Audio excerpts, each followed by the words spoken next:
Ballot paper पे जब होता था इलेक्शन तो जितने भी माफिया होते थे ना वो कब्जा कर लेते थे बूथ को। 2014 से पहले का जितना होता था देख लीजिए 50% जो एमएलए एमपी या कोई भी चुन के आता था वो क्रिमिनल होता था। इस वजह से कांग्रेस ने लाई थी ये ईवीएम, बीजेपी ने नहीं लाई थी।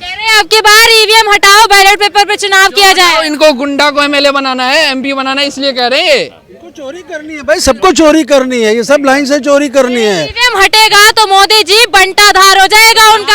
आप तो देख रहे हो ना यहाँ पे कितना ईवीएम हैक है, पूरा मोदी मोदी हो रखा है। मोदी जी ने भारत की छवि को विश्व के पटल पे जिस तरह से चमकाया है, पहले हम पाकिस्तान से भी बदतर पोजीशन में थे और आज की तारीख में विश्व पटल पर भारत चमक रहा है, जिसका श्रेय सिर्फ और सिर्फ मोदी जी को जाता है। गरीबी बढ़ चुकी है, भुखमरी के हालात आ चुके हैं देश में। कह रहे गोल्डन पीरियड था, कांग्रेस का राज था जब। तो 80 करोड़ लोगों को अनाज मिल रहा 5-5 किलो हर महीने। कहाँ कौन मर रहा बिना खाए, कहाँ भुखमरी है।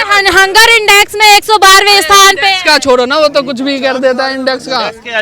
वो जो ये सारे इंडेक्स आते हैं जितने भी, ये इंडेक्स 4 लोग 4 दीवारी में बना देते हैं। आप ये बताइए पाकिस्तान हमसे ऊपर है क्या? अभी जो हैप्पीनेस इंडेक्स का आया और अभी श्रीलंका में फाइनेंशियल क्राइसिस थे और बोल रहे श्रीलंका में ज्यादा खुश है। सबको दिख रहा है साफ साफ, ये एक विचारधारा के तहत इंडेक्सेस बनाए जाते हैं और सारे इंडेक्सेस फर्जी होते हैं। बात यही है कि अभी नीति आयोग की रिपोर्ट आई है 4 दिन पहले, जहाँ पर बोला गया कि 25 करोड़ लोग अभी गरीबी से बाहर आए हैं। अभी नीति आयोग की रिपोर्ट है। 2030 तक भारत में जो गरीबी रेखा है उससे नीचे सिर्फ 30% लोग ही रहेंगे, ये उस रिपोर्ट में कहा गया था। तीसरे स्थान पे आ जाएगा इंडियन इकोनॉमी, तीसरे स्थान में जापान को भी पीछे छोड़ देगा, अभी 5वें स्थान पर है। और मैं ये कह रहा हूँ कि अगर जो भी इतनी स्कीमें आई हैं, कुछ भी आई हैं, अगर आप देखो अभी जो जल मिशन जो स्कीम है, जल मिशन योजना, उसमें नल जल, उसमें 14.5 करोड़ जो है, 14.5 करोड़ फैमिली ऐसी हैं जिनके डायरेक्ट टैप से पानी आता है और 55 लीटर पानी पर पर्सन पर फैमिली मिल रहा है और रोज के रोज 82,000 उसमें ऐड होते जा रहे हैं। डिजिटल कितना अच्छा हुआ भाई, डिजिटल कितना अच्छा हुआ। अंतर्राष्ट्रीय पटल की यदि बात की जाए, कहा जा रहा है विश्व गुरु, एक तरफ विश्व गुरु की कवायद दी जा रही है, वहीं कुछ लोग कह रहे हैं कि मालदीव जैसा छोटा देश भारत को आंख दिखाने को राजी है। अरे कहा मैंने बताओ, मालदीव बात सुनो, मालदीव का विपक्ष जो है ना पूरा प्रेसिडेंट के खिलाफ हो गया जब से वो मोदी जी लक्षद्वीप में गए हैं ना, और उन्होंने एक ट्वीट किया इंडियन गवर्नमेंट के नाम से। तो है मालदीव चाइना की गोद में बैठा है, इसलिए मालदीव हो रहा है, चाइना की गोद में बैठा है। और इसमें क्या बुरा है? अगर उससे अच्छी चीज, उससे अच्छा पर्यटन स्थल हमारे पास है तो हम क्यों जाए भाई ज्यादा पैसा खर्च कर। चाइना के साथ मिलके मालदीव इंडिया को आंख दिखाने को राजी है। नहीं देखो, मालदीव में यहाँ से है ना हर साल 2.5 लाख जो है ना पर्यटक जाते हैं वहाँ पर। अब वो उसकी 28% GDP का जो हिस्सा है ना वो टूरिज्म से आता है, पर्यटन से। अब उसका जो है ना उसकी दुकानदारी होने वाली है बंद, क्योंकि लक्षद्वीप जो है ना उसको प्रमोट कर रहे हैं। लोगों ने बुकिंग कैंसिल करा दी है, लोगों ने अपनी टिकटें कैंसिल करा दी है।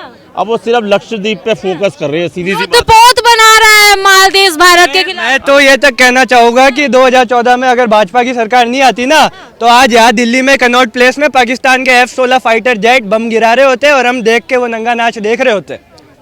ऐसे कैसे कह सकते हैं आप? आपने 2014 से पहले का नहीं देखा? जयपुर में ब्लास्ट होने की सिचुएशन तक आ गई थी, दिल्ली में बम फटे थे। तो क्या मोदी जी के 14 से पहले इज्जत क्या थी आर्मी की, ये बताओ। और 14 के बाद क्या इज्जत हुई है वो आर्मी की देखो। भारत कहाँ था और कहाँ पहुँचा वो देखो आप एक बार। यदि आप आर्मी की बात कर रहे हैं तो विपक्ष तो कहती है पठानकोट का हमला हो, चाहे अपना उरी वाला हमला हो, ये भी तो मोदी जी के शासन में। देखिए, हमले तो कांग्रेस के शासन में भी हुए थे, लेकिन एक बात बता दूं, 14 से पहले आर्मी को अगर LSC की तरफ से सीज फायर का उल्लंघन होता था ना, तो आर्मी के कोई भी जवान को ऊपर तक दिल्ली से परमिशन लेनी पड़ती थी विपक्ष में एक भी गोली फायर करने के लिए। और 14 के बाद में वो रूल चेंज किया गया, फ्री हैंड दे दिया गया, एक गोली आएगी हम 10 बम बरसाएंगे। कांग्रेस के राज में कितनी बार घुस के मारा है ये बताओ आप, कितनी बार घुस के मारा है कांग्रेस के राज में? एक बार घर में घुस के मारने के ऊपर तो देखिए विपक्ष ने तो सबूत मांगे थे कि दिखाइए कहाँ पे। राज में चाइना 60 किलोमीटर अंदर तक आ गया था, वो नहीं बताओगे आप? नहीं, विपक्ष तो पठानकोट की सर्जिकल स्ट्राइक की बात करे तो विपक्ष तो उसके भी सबूत मांग रहा था कि दिखाइए कहाँ हुआ है सर्जिकल स्ट्राइक। आतंकवादियों को सबूत भी चाहिए, अब आतंकवादियों को सबूत भी चाहिए। वही थी, आतंकवादी किसे कह रहे हैं? पाकिस्तान ने खुद बोल दिया था ये बात तो कि सर्जिकल स्ट्राइक हुई है। हाँ, जो विपक्ष है ना वो सबूत मांग रहा था, लेकिन पाकिस्तान की संसद में वहां पर कह रहे क्या नाम है सर्जिकल स्ट्राइक हुई है।